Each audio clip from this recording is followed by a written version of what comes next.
Coming up next on Arizona Horizons Journalists Roundtable, state lawmakers advance a bill that effectively kills Common Core education standards and will update the brouhaha between the state schools chief and the Board of Education. Journalists Roundtable is next on Arizona Horizon. Arizona Horizon is made possible by contributions from the Friends of Eight, members of your Arizona PBS station. Thank you. Good evening and welcome to Arizona Horizons Journalists Roundtable. I'm Ted Simons. Joining us tonight, Jeremy Duda of the Arizona Capital Times, Mike Sunnix of the Phoenix Business Journal, and Ben Giles from the Arizona Capital Times. A bill aiming to eliminate Common Core education standards and associated tests advances in the legislature. It's not a done deal by a long shot here, but it is moving, is it not? Yeah, there's a couple of bills moving. The main one is this would actually eliminate the Common Core standards. It would require us to adopt new ones. It would bar us from adopting standards that have been adopted by too many other states, just so we don't end up in kind of the same position again. But this is the dream of a lot of legislative conservatives for the last few years.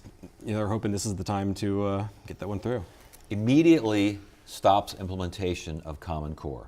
Yeah, these bills kind of try to look at every avenue you could possibly try to get Common Core by any other name, opt out of tests, stop everything, stop the Board of Education from doing anything. It's a major split within the Republican Party, both statewide and nationally. You kind of have this business wing, the chambers of commerce, big tech companies, big employers want more workers to be skilled, vocational education, those types of standards across the country. You have folks on the right, very conservative right, that see this as big government.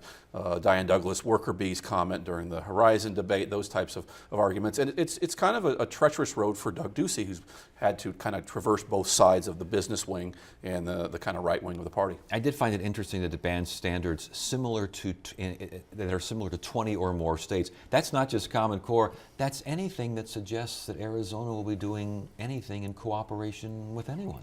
And the reason for that is the belief that the Common Core standards weren't state-driven standards, that they were federally driven standards mandated to states. I mean, when the Common Core standards were first adopted, there were dozens of states that signed up for this. But then the impression got to be with a lot of the far right in the Republican Party, not just in Arizona, but in other states, that this wasn't state-driven. So the idea being, I suppose, if you prevent Arizona from adopting standards similar to more than 20 other states, you would prevent a similar Common Core situation. That's their belief in how this all got started. And this wouldn't just make it state-driven, but very legislative-driven in a way that it's not now. Right now the standards are adopted by the Board of Education. They're the ones who adopted Common Core back in 2010. This would require some legislative approval for anything the Board of Ed passes as well, which would, much like the 20-state threshold, would also, put a little bit more control back here and make sure the legislature isn't forced to swallow something they don't like. And we've seen these bills before. These came up last year and some of them even the year before that. And to this point, they have been defeated by a majority of the members of the legislature. There was a small group of Republican senators last year who were able to strike down, if I remember correctly, 3 bills in one day, all of which somehow, some way attacked Common Core. Some of those senators aren't there anymore, are gone. So it'll be interesting to see if this year there's still a pocket of the Republican Party in the Senate who can defeat this. What is the reaction? Education community, we kind of understand the reaction there for the most part. The business community, what do they say? Because last I heard, the business community likes Common Core. Yeah. The Chamber of Commerce crowd, the technology crowd, they like Common Core. They want to see national standards, and it's aimed to improve student achievement, get the student into skilled workers and a better workforce. That's how they see it. The problem for Governor Ducey, Jeb Bush, and the Republican nomination race for president is you're trying to appeal to conservatives. You want the wing to be with you, the base to be with you. You also want the business guys to be with you. It'll be interesting if this makes it his desk, the governor's desk, what kind of decision he'll have to make and who's going to be upset. Yeah, and this is kind of a schism because Doug Ducey has always professed his opposition to Common Core as federalized top-down standards. Doug Ducey's also extremely tight with the business crowd, with the Chamber of Commerce. Glenn Hammer, the Chamber, is one of his biggest boosters. So he's long opposed these standards that some of his biggest allies like. But the anti-Common Core crowd also notes that Ducey hasn't really committed to getting rid of them. He talks all the time about, on the campaign trail about how he doesn't like them. This is federal intrusion on states' education prerogatives. But he's stopped short of crossing that line, saying, "Yeah, we're going to get rid of these, and I will support any effort to do so." Last point on this: is anyone in this debate talking about the efficacy of Common Core? If the Joe Smith test turns out to be just wonderful and shows great results and 21 states decide they want to do it, what, Arizona just isn't going to do it? This really comes down to a belief that standards driven by Arizonans for Arizonans would be the best thing for the how would they state. differ? How do they differ? I mean, we're talking, isn't 2 + 2 = 4 still? I mean, how do they differ? What's the argument there? They might not, and that's the problem with this bill, and the concern with this bill is that restricting what you could adopt based on what other states do could handicap the board, could handicap the legislature, whoever might end up adopting standards in the future, from being able to adopt the best. The current occupant of the White House kind of drives this debate kind of on a political level, where folks on the right see this as national, they see this as coming from the federal government, thus it's coming from Barack Obama. So it's kind of increased their opposition there, where you didn't see that stuff come up with No Child Left Behind with his predecessor. But there is a legitimate education debate out there. How many tests do we need to have? We have Ames, all these states have tests, the teachers are teaching to the tests, that's all they do, that's all we look at is these numbers, and we're not educating the whole child, those types of arguments. Those are legitimate arguments about where the educational system is going, where vocational fits in there versus everybody needs to go to a liberal arts school. But the politics always rears up because it's easy to spot out. There's a lot of Republicans that think this is nationalization, or we're going to follow California and Massachusetts down the road. And that right there is where that pride issue comes into play, that Arizona knows best for Arizona. And I hear this repeatedly at the Capitol when these bills are defended. The lawmakers who are pushing this anti-Common Core agenda sincerely believe that they could come up with better standards for Arizona students. And this isn't actually the only anti-Common Core bill going through right now. That one is the most severe, but there's others that aimed at the testing, not at the standards themselves. One that would give parents the option of opting their kids out of the test, the AZ merit test that Arizona last year or a year or two ago already pulled out of this. The main test being used by Common Core states, and developed our own. This would allow parents to opt out. Another one would simply require the Board of Education, the Department of Ed, to come up with a different test. So this is going on a few different fronts right now. And politically, for the folks down there and in Republican circles, Diane Douglas's success last year in the elections not lost. She ran totally on being opposed to Common Core. That was her only issue, and she's in office now. All right, speaking of Diane Douglas, what happened now this week at the Board of Education? She fired 2 workers. They're fired? Or so she thought last week. On Friday, the Board of Education basically gave her an ultimatum. They voted to essentially order her to allow Christine Thompson, the board's executive director, and Sabrina Vasquez, the assistant executive director, back to work because Monday was a holiday. They said the deadline is 8:30 a.m. Tuesday, and Douglas wasn't sure whether she was going to do it when she walked out of that meeting on Friday. So Tuesday morning, we were all gathered in front of the Department of Education with bated breath waiting, and the 2 of them with their lawyer in tow, strolled into the building. They were allowed back to work, seemingly ending the standoff. Of course, this still has the potential to kind of flare up a bit. Diane Douglas's attorney, both sides had to hire outside counsel here. Douglas's attorney sends a letter to the board's attorney on Monday saying, okay, we still think we're right. We're going to let them back to work, but they have to abide by a number of conditions, such as reporting directly to the superintendent, providing a lot of detailed information on how they spend their work days, authorization for vacation, sick time, stuff like that. Can I go to lunch? Right? Trips, conferences, Trips and expenses, conferences, the whole 9 yards. And Mary O'Grady, the board's lawyer, sent him back a lawyer basically saying, that's nice, they don't have to do any of these things and we don't think they're going to. And that's kind of where it's at right now. I spoke earlier today with Greg Miller, the president of the Board of Education, who didn't want to comment directly on which, if any, of these conditions they were meeting, but he basically said that this has been relaxed. He said they're no longer under arbitrary requirements that aren't conducive to good business practices. It's your typical political turf battle. Most people don't know who's on the Board of Education, probably never heard of it before. You know, Douglas won the election. Elections have consequences. She thinks she's able to come in there and clean house for people that she thinks advocate for Common Core. The governor disagrees. The other members of the board are appointed by him. And it's a typical kind of inside baseball political turf battle. At least she didn't have a George Wallace moment and tried to block the door on that. But what happened? I mean, I appreciate you trying to figure out whether or not they are reporting their hours and their sick time and their scheduled meetings. Though, what if they don't do that? What is she going to do?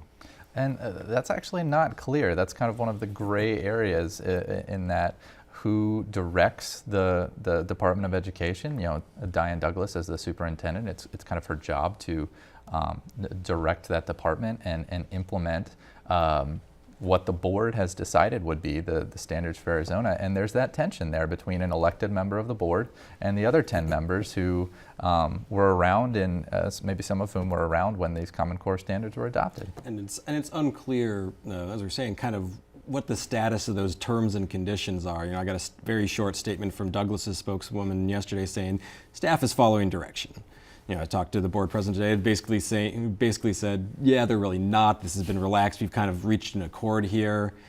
But even if they have, for how long? You know, right now the easiest solution seems to be Superintendent Douglas's proposal, which is the legislature should pass a bill clarifying that these folks are under the authority of the board. Well, and we had the President of the Senate and the Speaker of the House on this week, and I asked them if they were going to do that, and they said they repeat, and said it in many different ways. I kept trying to get at this, but they said in a variety of ways, we are going to let these two work something out and then come to us. Until then, it doesn't sound like there's any initiative to get something like that. I don't think they have any motivation to cross the governor on this. The governor, Diane Douglas, doesn't sign any of their bills. Diane Douglas doesn't negotiate the budget with them. The governor does. He holds a lot of cards in this debate at the legislature. There may be some conservatives down there that agree that maybe she should run the show down there. She won the election. The elections have consequences, but the rules aren't that way right now. And Ducey has a lot of power, and because he's the governor, I don't expect that bill to go anywhere anyways. And I think the concern is with the rules the way they are now, how long might this drag on? It seemed like it was over Tuesday morning when Thompson and Vasquez went back to work seemingly with no problems. And then these letters come out, these competing letters from lawyers for Douglas and for the board. And how long is this conflict? How long are they going to butt heads? And at what point might that actually impact students in Arizona? Please. Well, in Douglas's, what she proposed, this would actually, at least in her mind, cede authority to the board. She believes she has the authority over these employees. The statutes are kind of ambiguous on this, so she's saying we should make it clear that they have this authority. I don't know what the Department of Education is working on, but I know that the Board of Education is working on a draft. I don't know that anyone's reached out to, President Biggs or Speaker Gowan or to the governor's office. They've basically all told me that they haven't seen anything yet. But the Board of Education is working on this, and this legislation would back up Doug Ducey's position that the board has that authority, You not may the even see superintendent. some folks question, why is this an elected position? Why shouldn't maybe the governor just appoint the head of this like they do the other departments? But that's not going to go anywhere either. Douglas, one thing, there's going to be just a ton of scrutiny of her if there isn't a lot already. So, I mean, everything she does over there, treatment of employees, ethical things, policy decisions, all those types of things are going to be under a microscope. All right, we have an abortion restriction bill. It passes the Senate. This is SB 1318, and this involves health care exchanges. Used to be no state-run exchanges and plans, but couldn't cover abortion there. Federals, you could get riders, and now this bill says no riders. Right. This bill basically, with the implementation of Medicaid expansion in Arizona, what lawmakers realized is a bill they passed in 2010, which, as you said, state-run insurance plans are not allowed to cover abortion procedures. Now, the discovery was, there are dozens of plans available through federal exchanges that can be used in Arizona that do provide coverage for abortions, and this is being billed as the no taxpayer-funded abortions bill. It's basically a cleanup, as I understand it, to go back and say, we thought we had this covered in 2010 when we passed a bill with the intention to prevent plans from covering the procedure, but there's other plans that still do. But the feds run the states exchange, do they not? Yeah, but I think there was language in the Affordable Care Act that states could have some power when it comes to abortion services and what was covered. And I think this is going on in some of the other more conservative states. This is likely to pass. The legislature down there for the past several years has been religiously pro-life, anti-abortion rights, passed basically a lot of different bills. They may get challenged by folks. There's questions, there's certainly policy debates over if a woman wants to pay, or if somebody wants to pay for this on their own, why can't they do that? They're paying for this on their own in addition to their exchange coverage, but it's a pro-life crowd down there. Is it a policy debate? Is it a legal debate? A little bit of both? Not so much legal. More so the debate against this is the people who need abortion coverage in their insurance policies are the people who won't be able to go out and pay for an abortion out of pocket, be able to afford to go find some place to get that done on their own. I've had some people call it the poor people can't get abortions bill, because without that insurance coverage, access to abortions is going to be much more difficult for the people who need that policy. And again, supporters are saying that there's no reason pro-life taxpayers should be underwriting abortions. Right, and as Mike said, there are provisions in the federal law that allow states to have exemptions within the plans provided through the feds to Arizonans who need these plans. So legally, all kinds of exemptions? Legally, at least, I don't know about all kinds of exemptions, but at least in this case for abortions, legally, this is sound. Yeah, any controversial abortion bill is always going to spark talk of a lawsuit, and there have been, certainly been a few in recent years. But if this is a provision of the Affordable Care Act saying, "Hey, states, you guys are allowed to do this," that might be kind of a dead issue.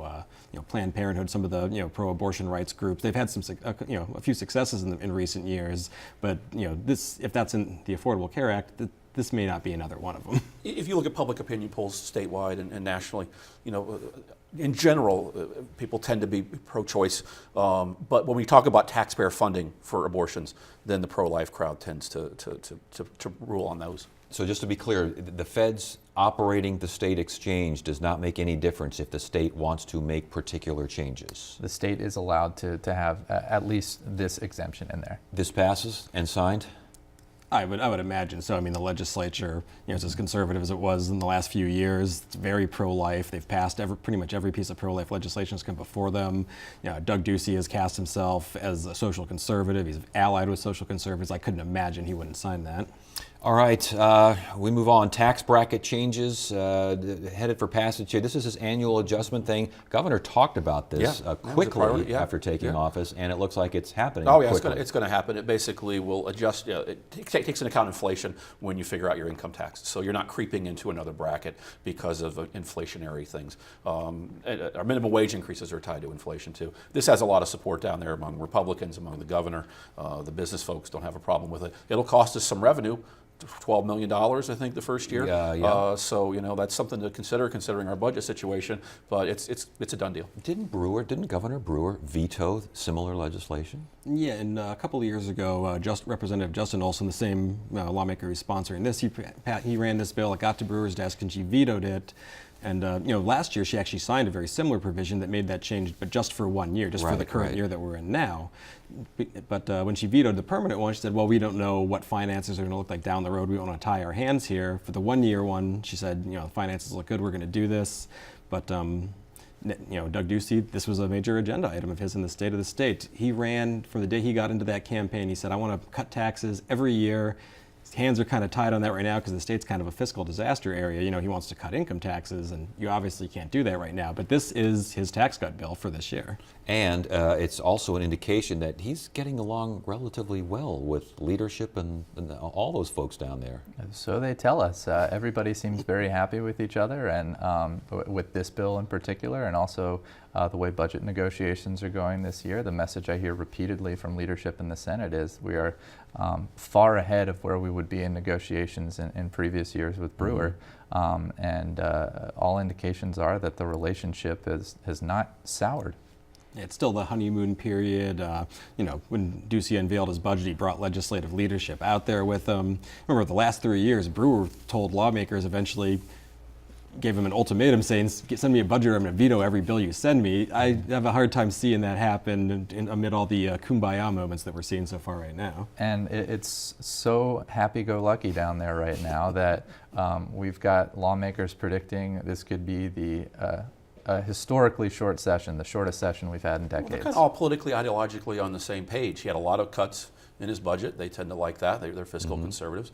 The tax thing fits with them. The Common Core would be the thing that maybe derails things. They're all on the same board with all these Apple tax breaks, even though they're picking a winner and loser, it seems. They seem to enjoy that. But Common Core could be the thing that kind of pops up that causes some challenges. Something else that popped up and caused a challenge to its sponsor was this anti-service animal bill where I believe it was Representative Thorpe from Flagstaff wants to make sure that you don't just put your pet dog in a restaurant and call it a service animal. Boy, did that backfire. And in record time, too. Representative Thorpe felt like there was a problem with people bringing their pets and pretending they're service animals because they want to bring Fido to the restaurant or the Home Depot or something. And so he wanted to impose some new restrictions. One, that you would have to register your service animals with the state. They have to, you have to get an ID. They have an orange vest. And the other big provision is that even if you had that, a business could still tell you to get out. They could still refuse to let your service animal in if they were doing it to comply with health codes. Now, he didn't appear to have ran this by very many stakeholders who all showed up at his committee hearing yesterday, service animals and all, and talked about how this affects the disabled, veterans, folks that a lot of lawmakers really don't want to vote against. And in the end, this failed unanimously. He voted against his own bill. It went down that badly. Yeah, That's always a legislative setback when you decide to vote against your own bill. I wonder what Cracker Barrel or Bob Evans he was in that there was some dog barking. And we were trying to find out what the origin of this bill was. Was he at a restaurant and somebody? I've never been in a situation where a service animal was in a restaurant that caused well, and a the problem. point is, the service animals were all there at the hearing, and they were just the most well-behaved little service animals you could possibly imagine. One of the hypotheticals we heard from a supporter of this bill in committee was that, we're worried about dogs just running willy-nilly around the kitchen. I mean, most of the time when you see these animals, they are peaceful, well-trained. They're sitting at the feet of whoever they're helping until those folks need to get up and go somewhere. I think, as Jeremy said, stakeholder meetings might have helped before the committee hearing, but certainly that was a rousing stakeholder meeting in the middle of the hearing. And it's the bill that wanted to limit the public hearings on stuff. This is an example where maybe you should vet things out a little bit before you move forward with these ideas. Give him credit. He saw the light and he voted against his own bill. And he actually tried to pull it. He wanted to just pull it from consideration from the committee, and other lawmakers said, no, we want to vote this thing down. Let's get rid of it They right were now. pretty adamant about it. All right, before we get out of here, we got a couple of minutes left. There's a bill that would provide immunity to teenage drinkers. Now, this sounds different than what it is, or is it? Yes, this is not immunity in all cases, but if there is a genuine need for medical attention, if you're a freshman at ASU and you've been binge drinking and you need to go to the hospital because you might have alcohol poisoning, this bill says you could contact law enforcement, you could contact emergency personnel and get the help that you need. And you wouldn't be allowed to be cited for underage drinking because the argument being from Senator Kelly Ward, the sponsor, and a number of actually over 100 college students who came to support the bill, is that students are afraid to get medical attention for them or their friends who might have been drinking too much because they're afraid of what that citation might do to their permanent record. And you have much other states that have this type of bill. And the other thing is, you might see people be more willing to report sexual assaults and rapes after someone has drank too much and been taken advantage of. And so there seems like a lot of upside, a lot of common sense to this bill. There's a lot of common sense, a lot of upside. Is this likely to pass, or are there roadblocks? Well, it went pretty smoothly in committee. There's only one vote against it, but there's one vote in the full Senate who may be a problem. Senate President Andy Biggs is not a big fan. He echoed some of the concerns of the one senator who voted against in committee, saying he doesn't want to carve out an exemption for criminal activity. He does not want to take away that discretion from law enforcement officers, and if he doesn't want it to move forward, it's not going anywhere. And that was the point of the Association of Counties, which was the one group that spoke out against the bill. They said, we talked to our sheriffs, we talked to our police departments. There is already discretion with officers, with prosecutors, whether or not we really need to charge a young person in these cases. Taking away that discretion and providing a blanket immunity, there are folks like Senate President Biggs who think that's a slippery slope to basically carve out an exemption for criminal conduct. This is a frustration that you see in the business community, some of the more moderate folks out there. This type of bill, some of how we have defined Johns and prostitutes and the penalties for those. Once in a while you see folks from the East Valley, Republicans, Senator Biggs, others, oppose these things that seem to have a lot of upside, a lot of common sense to them because of slippery slopes or some kind of fear of some kind of strange scenario that's going to go on. Yeah, about bad precedents. All right, we got to stop it right there. Gentlemen, thank you so much. Appreciate it. Monday on Arizona Horizon, Phoenix Mayor Greg Stanton will talk about the city's new police chief, the budget, and other municipal concerns. And we'll look at efforts to involve more women in business startups. That's Monday on Arizona Horizon. Tuesday, results of a new Morrison Cronkite poll on state priorities. Wednesday, a look at the history of black migrant women in rural Arizona. Thursday, we'll hear about 2 legislative bills that tackle liquor licenses. And Friday, it's another edition of the Journalists Roundtable. That is it for now. I'm Ted Simons. Thank you so much for joining us. You have a great weekend.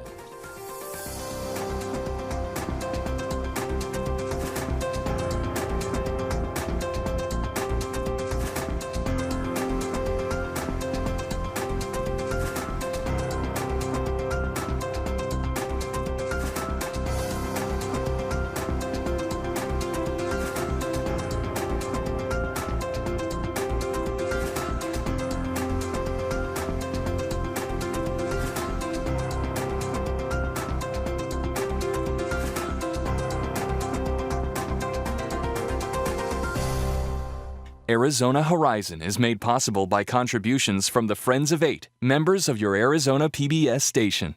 Thank you.